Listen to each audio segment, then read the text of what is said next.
Hey everyone, we're taking the first shot with the new AR-10 from Palmetto. So if you look at the chamber over there, you can see that is like the cleanest that chamber is ever going to be. Okay, no, not a single shot's been fired. Okay, so right now I have this in what I'm calling the Mad Max Road Warrior configuration. Okay, so the reason why I'm calling it that is because in this configuration with a red dot, I see this as anti-material, you know, as an anti-material rifle for the apocalypse when you've got like the S&M Road Warriors, Road Warrior madmen, whatever you want to call them, charging you in like these funky vehicles.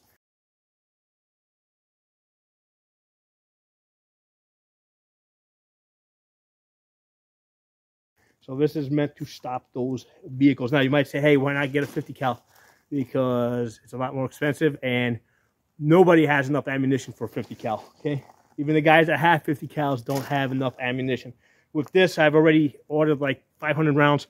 By the end of the month, I'll probably have 2,000 rounds of this. I'm just shooting at 30 yards. I took this optic, that's Halcyon 510C. I just took this off of a 4-inch AR-9. Had a 4-inch barrel, which I hardly ever shoot.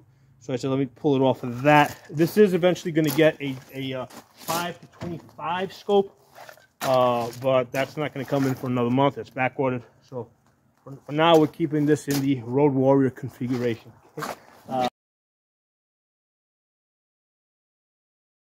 So I'm just shooting at 30 yards right now because I want to. I haven't fired any shots. Let's see if those bullets even get on the paper. The reason why I'm recording this is I wanted to give you guys my initial impressions of the recoil. Okay, on this 20-inch barrel, the gun, the full gun with the 20-round magazine, the optic, the magnifier. I ended up putting the 3x magnifier. I had a 6x on this, but I went down to the 3x. I think that I was basically looking through it, and I think that for the role that I want to use this, that I would theoretically use this in, I think the 3x is probably a better because it gives you a wider field of view, able to track targets better. So I did go with the 3x instead of the 6x. Although, the nice thing about the magnifiers is like if I'm shooting at distance, I can always throw a 6x on it. So I have not done anything with the gas tube. This has an adjustable gas tube. Whatever it came with is, you know, basically this is the way that the gun came with. Okay, so let's close this chamber. Okay.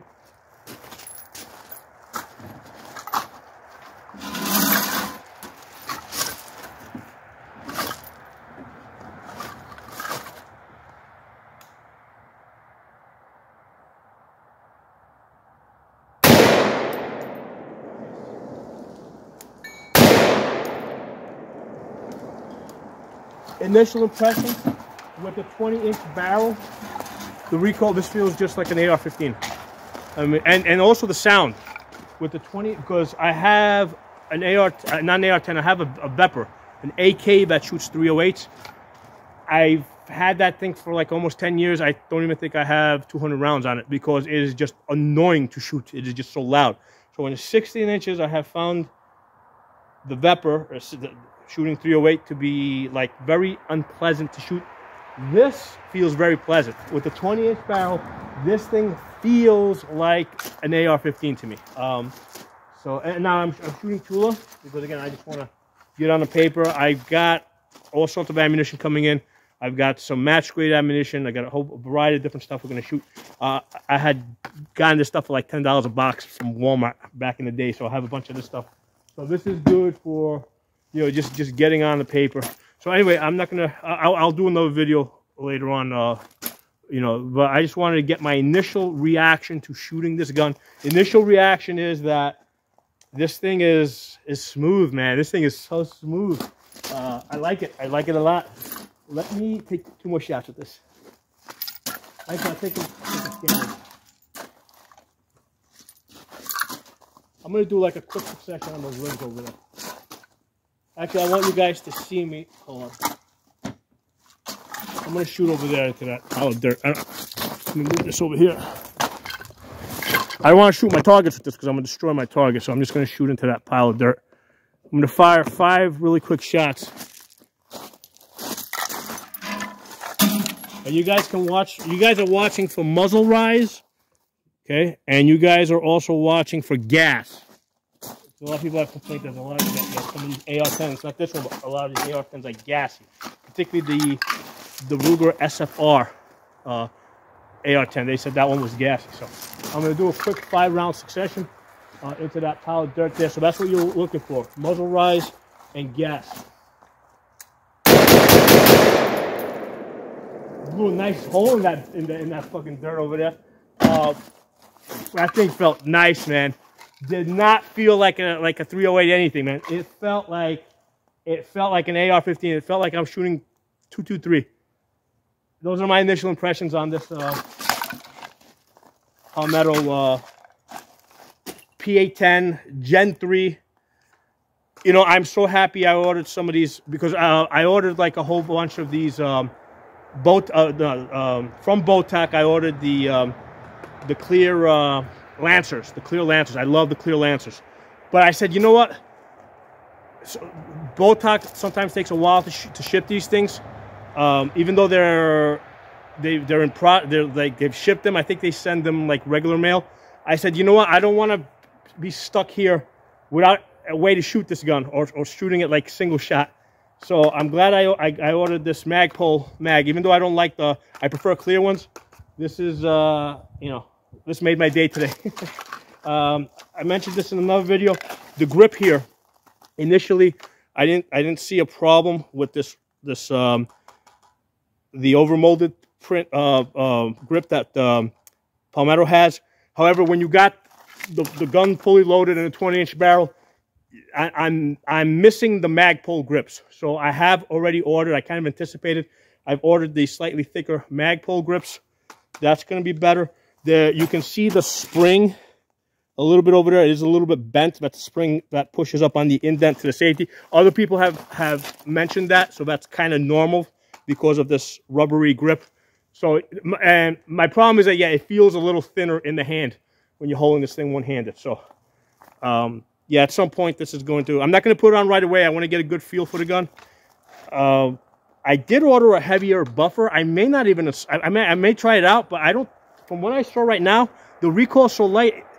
The standard buffer the buffer weight that comes with this, if you got the 20-inch barrel, this thing is, like I said, the recoil is so light.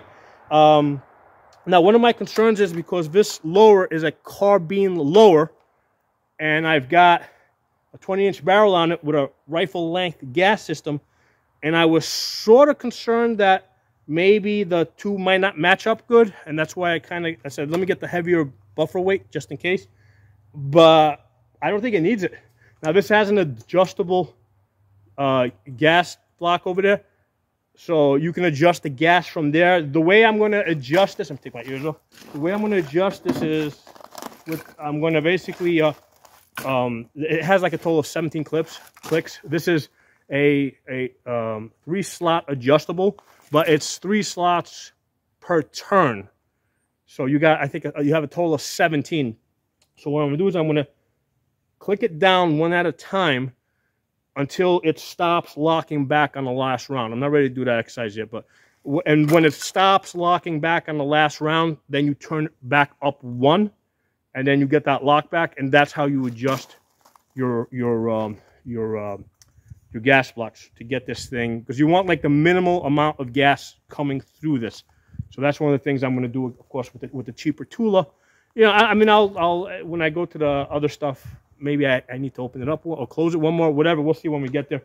But so far, I'm absolutely loving this. Recoil is very pleasant. I was concerned about the loudness because I definitely don't want to put a muzzle brake on this, right? I'm keeping this thing with the bird cage. I was thinking maybe I might need a linear compensator to send more of the noise downrange, like I've had to do on my short barrel AR-15s, because they're like stupid loud. It doesn't need it. With a 20-inch barrel, this thing is not loud at all. At some point, I'll shoot this at night and see if there's any muzzle flash out of this at all. So that is something I am planning to do at night. So yeah, these are like initial impressions, like first shot impressions. I wouldn't even call this initial impressions because I haven't done enough shooting. So those are my first shot impressions with this. I haven't even lubed this. I didn't put any lube. Shooting it dry the way it came. At some point, I'll probably touch it up a little bit, but I didn't want to. It's like I'm stepping it up a little bit at a time.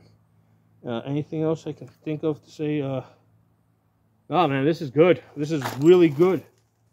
This is really, really, really, really good. I'm really happy so far. I'm only 5 those shots, and I'm already, like you can see, I'm happy. I'll talk to you guys soon. Look, there's going to be lots of videos on this, okay? Lots of videos, because this is a new platform for me. I've got many AR-15s. I've done reviews on AR-15s, but you know what? One AR-15 to the next, they're all kind of the same. This is like my first AR-10, so really excited about it. And it's like a learning process for me too. I'm studying. I'm actually binge watching lots of other people's videos. Just to try and learn as much as I can about this AR-10. This is from what I saw. This is the platform on it's a DPMS Gen 1. Okay, that's what they're following. If you're looking for aftermarket parts, you look for LR-308. However, like I mentioned this in an earlier video, a lot of stuff is not marketed correctly. So you can get stuff that's supposed to work on this and it won't. So any stuff that you're buying, make sure is returnable, right? Like easily returnable, like Amazon style returnable, right? That's why I'm ordering a lot of stuff. And anything I get for this, I'm getting it from Amazon, from Optics Planet, because I like their return policy. One of the things to be aware of is they did send me the cheaper stock. It was supposed to, I looked at the invoice, it was supposed to be the locking stock, right? A locking stock, even though I like these stocks a lot, but it was supposed to be the locking stock with the QD mounts, and they didn't send me that. They sent this out with the standard, with the standard Magpul stock. So I'm going to send them an email about that. Because I would like to try out that stock, okay? Even though it's not that big of a deal for me, I'd like to try it out. It's supposed to be like a little bit fatter back here, so I want to see how I like it. So I will send them an email on that. So look for that. Make sure that they send you the right stuff. The trigger on this is the nickel boron. It's basically a mil spec trigger. It just feels, it's nickel boron. It's smooth, very smooth. But if it's a standard mil spec trigger. I did get Palmetto's 2-stage trigger. I'm not going to install it yet because I want to just basically be able to review this thing and give you guys my impressions the way it comes. So down the road, I'll put the 2-stage trigger, probably at the point where I get because I ordered a 5-25 primary arm scope for this. So down the road, I'm going to mount the scope on this. I'm going to do some distance shooting. I plan to take this out to 1,000 yards. But until then, I'm just going to stay with this the way it is. This way, you guys can, and like I said, we're going to do lots of videos on this because this is a new thing for me. Very excited. I think every time I shoot it, I'm going to have something to tell you guys. So I'll talk to you all soon. Hey guys, another thing, I went down there to look at this. Now, don't look at the circle ones because like I said, these are the first shots. I didn't even know if it was going to be on the paper. So I just used the target I already had set up. The 2 shots I just took at 30 yards are freaking touching, man. And that's from Tula. 2 shots touching at 30 yards. So this might have just been a fluke. I don't know. I will do more shooting. But that's a good start, man. 2 shots touching at 30 yards. That's a good start.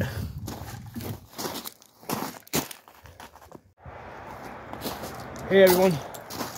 Okay, so I've been through about 40 rounds of this Tula 308.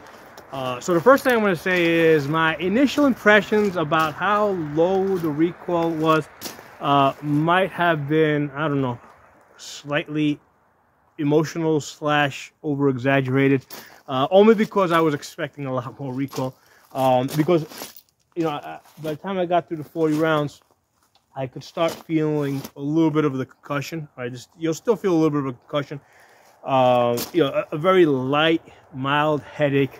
Now, part of that has to do with me just being 51 years old. 52. I'm going to be 52 in February. So part of that is probably an old age thing. I don't feel that when I shoot 5.56, right? I don't feel the concussion.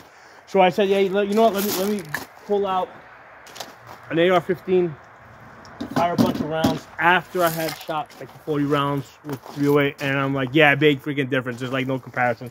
The 308 is a 308. Okay. The recoil though is very manageable because I went all the way out to 100 yards, and what I am able to do with a 6X, I did have to go up to the 6X. I'll tell you guys what in a minute, but the point I'm trying to bring out here is that with the putting my dot right, my 2 because I got a 65 circle dot, 65 MOA circle with a 2 MOA dot, putting the dot on the bullseye. Okay, I'm able to take my shot, and I put it underneath the bullseye because a 2 MOA dot basically covers this whole thing. So you can't put it on it because you're not going to know where. Basically, you're not going to be consistent. So I have to put the top of the 2 MOA dot underneath this. So, and it looks like this, right? It goes like this, boom. It actually goes boom, and it comes back down on it, boom. So that's what you want to see. You want to see boom, and it come back down on it. You don't want it to go boom, boom. And you need the recoil to be at a level. This is like the key. It has to be at a level where you can go bang, watch the dot come up, and watch the dot come back down. And that's how you know for sure that you're not pulling the shots. Okay, now sometimes it can pull, you can see it move and you can still have a good shot. But if you see it go up and come back down, it's like guaranteed before the bull even gets there, you know that you got a good shot. Okay, so with this, whatever the frick is, the Palmetto PA-10 308. Okay. I am able, even when it was in the original gas setting, which was 12, because I went all the way down, I counted how many clicks it went down. So this thing came out of the 17 clicks. This thing was in the 12 position, right? That's how it came from the factory. And even when it was in the 12 position, I was able to basically follow that dot up and follow that dot coming back down. Okay, so I'm able to. So the recoil management is fine. I'm able to stay on target. I don't lose the dot. That's really important for being able to do any distance shooting. Okay, if you're shooting a gun that it's going like boom and then you just lose it and you don't know where, I mean, because I had a guy that was shooting, I was training, he was shooting a Mauser, right? And he had a scope on it, and he was telling me that when he would go bang, I would ask him where did the dot move, or actually he had a crosshairs on the scope. And he would say he didn't know because he lost track of the scope. Well, there's a problem with that. The problem is there's too much recoil for him. Now, there's things that you can do, like putting a muzzle brake on it, but as that rifle was configured, there was too much recoil for him to be able to follow the dot. Okay, so long story. I already made a long story out of this, but I am able to follow my dot after I go bang and basically follow, basically continue to follow through and take follow-up shots without having to move back to the target, or back to the bullseye. Okay? So, as I mentioned, this thing came out of the 17 settings. It came in the number 12 setting, and I know because I took this rod that came with it, and I clicked all the way down. I saw it was 17, and then what I did is I went back up to 12, and I said, okay, let me go back to 11. And I was taking some shots. I took a shot at the 30 yards to see if it would lock back. It was locking back. So what I ended up doing is I ended up going because I kept going back and back. It kept locking back. So I went all the way back down, and I started coming up. Okay. So basically 5. Okay. With the Tula 308. Okay. You just gotta go up 5 clicks. It was actually inconsistently locking back on the 3rd one actually. It did it on the 4th one, but sometimes I wouldn't get locked back. On the 5th one, it's like always locking back, okay? So on the 5th position with this Tula, it's locking back it's locking back like every round. And I'm actually like, I was only putting in 1 round at a time and firing a shot, while I was shooting at the 30 yards, 50 yards to make sure I had that lock back, okay? So 5 clicks up, okay? Which tells you wow, you got like a whole, there's a whole lot of room ahead of you, right? If you end up with a ammunition that is like really underpowered, you can let a lot more gas into the system. If you put a suppressor on, now I did go all the way down to like the 1 position, and it wouldn't lock back, wouldn't eject at all. It was basically a bolt action at that point. Right? It was, you had to, so that would be if you're using a suppressor, right? You would go all the way back down, all the way down to 1 or 2, or probably 1, because with 3 with 3 I was cycling and getting occasional lockback. So anyway, with Tula, it's 5 clicks up. It is ejecting to the 4 o'clock position, right? So as I stand like this, the cases are coming out and they're coming back here. If I was going to war with this, I would probably go up to 6 or 7. You know, just to make sure it's you know, even when the gun's dirty. So I would give it a little bit more gas if I was going to war with this gun. I'm not going to war with this gun, so I'm going to leave it for now in that 5 clicks up and let it eject to the 4 position for the what I think might be the smoothest, you know the least recoil position. Now, there is a heavier buffer weight that's coming in. A 5.6. I'm going to put that one in there, and we're going to see. I'll make a report. I'll see if it's worth it, not worth it, if it changes the recoil, what gas setting changes, you know, if it changes at all. So right now I'm 5 clicks up with Tula. Okay, now let's talk about accuracy. We went to 100 yards. From 50, I went up to 100 yards. I started off with the 3X, the Holosun HM 3X magnifier, and with 3X. Basically it's still hard for me to see that, you know, to see this, you know, to see that fine aiming point. So with the 3X, this is what my group looked like with Tula. Okay, with this shit that I was getting for $10 a box over here. Over here. Okay, so with Tula, I did 2 3-shot groups. So the first 3 shots is 1, 2, 3. So I ended up with a 2-inch group. And then I took another 3 shots, which ended up with a 4-inch group. I don't know what happened with that one, if it was the ammunition. I didn't pull it that much. I don't think I pulled it that much. But then again, it might have just been the way I was holding, because with 3X, the dot basically is so big and this is so tiny that I might have been holding just a little bit to the left over here. So anyway, with 3X magnification, I've got 4 shots out of 5 shots. I got 3.5, and then with the 5th one all the way out there, I'm in at like 5.5 inches with 3X. So then I went up to 6X. Okay, with 6X, I had the Vortex 6X magnifier. That's this baby here. So this is with, again, you got the cheapest gun the cheapest 308 that you can get, and the cheapest fucking 308 ammo that you can possibly buy. Okay? I think it's the cheapest that you can buy. And 6-shot groups. I mean, first of all, the whole group was 2.5 inches, right? 3. Let's call it 3. That one out there, I don't know what happened. If you just look at these 5 shots here, I'm in at 2 inches. 5 shots. So this was 2 3-shot groups. So the first 3 were 1, 2, 3. So that's a 2-inch groups.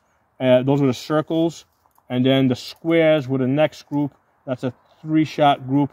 But I mean, I think this is great. I mean, if you look at this cluster over here, I mean, you're going to average 2 inches with this. You're going to average 2 inches with Tula. You're going to average. And I got match grade ammo. I think I got it back there somewhere. I don't know if I showed it to you guys. We're not ready for this yet. Okay, so we got the M118 long range 175 grain Sierra Match King boat tail hollow points, service grade. So this is what eventually we're going to go out there with. I'm going to be using that when I get like my 5-25 scope. I'm not even going to use this for this. I do have better ammunition than this coming in. I've got some. I forgot what the name of the company is. Shit. But I do have better 308 than supposedly better 308 ammunition than Tula coming in. So we're going to try that out, see what type of groups we can get with that. And you know, like I said, I don't have a whole lot of that Match King ammo, so that's going to be like, I plan to take that to 1,000-yard range. Okay, that's going to a 1,000-yard range. But we can do a lot of good work just with this Tula, man. This Tula's good shit, man. I mean, that's not a bad group at all. Right? That's not a bad group. That's not bad shooting at all, man. Look at that. 2-inch cluster right there with 4 out of 5 shots. And then that's not bad. 4-inch with the flyer over there. And again, the way I'm holding with the 2M weight dot, because the 2M weight dot looks like my fist. Right? If I put it here, I'm like, where's the center? You got no idea. I'm putting the top of the circle right underneath this, so it's hitting about 3 inches high, 4 inches high, which is fun because that's my 50-yard zero. So with the 50-yard zero, I've got my second zero at 200 yards. You know, and so anyway, I don't want to get too deep into. This is kind of matching the performance that, or the holdovers that I normally have with an AR-15, right? So that's why I'm kind of, because the 308 and the 5.56 are not that far apart. So the idea here is that from the zero distance out to 250 yards, put the dot here, you're either 4 inches low, 4 inches high, right? 4 inches low, 4 inches high. From zero distance to 250 yards. Then at 300 yards, you put the dot on the face and you drop them into the chest. At 400 yards, you put the dot on top of the head to drop them into the chest. And at 500 yards, you cut the man in half, right? Belt to head. Take that, move that up. That's your holdover, okay? At 500 yards, they'll drop it into the chest with the 65 MOS rifle. Here, let me give you guys a peek in case you guys are not familiar. Well, there it is. So this is nice because you could be moving around and you know you can track that. So this makes a good battle rifle, you know, because you can move and shoot with this. So again, this is, I mean, the way I mentioned it in other videos.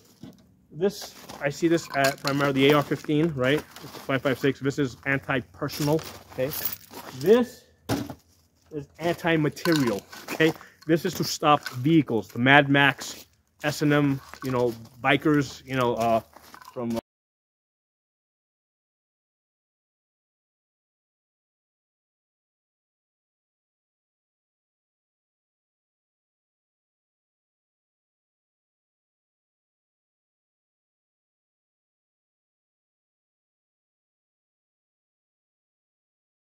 you know, road warriors. That's to stop those guys, okay? And you know, I mean, in World War II, I mean, there was, I know the U.S. was using 50 cal as anti-material, but lots of other countries were using 30 cal, you know, as anti-material. So it's not the best, but it works, and you can have 1,000, 2,000, 3,000 rounds of 308. You know, you can't have that with, like, you know, with 50 cal, right? The average person is not going to be able to afford more than 100 rounds of 50 cal. And maybe you're rich, okay? Maybe you'll have 1,000 if you're rich, but you're not going to have, like, you know, you're not going to start stockpiling 50 cals. You can stockpile 308s. Okay, so thanks for watching, and I'll talk to you guys soon. I look forward to doing a lot of videos on this. This is going to be fun. This is a fun project. I'm already enjoying this. Hey guys, real quick, I wanted to show you the back of the cases on these 308s, the Tula 308s. No signs of overpressure. I know somebody posted a video. It wasn't a Palmetto. I forgot what AR-10 it was, but there was a video that was posted. Somebody had overpressure issues where where holes were actually being punched into the primers. And the extractor claw was like ripping the cases apart. So I looked at all of the cases that I shot. I just picked up a collection here, and yeah, no signs of overpressuring. So everything's looking good there.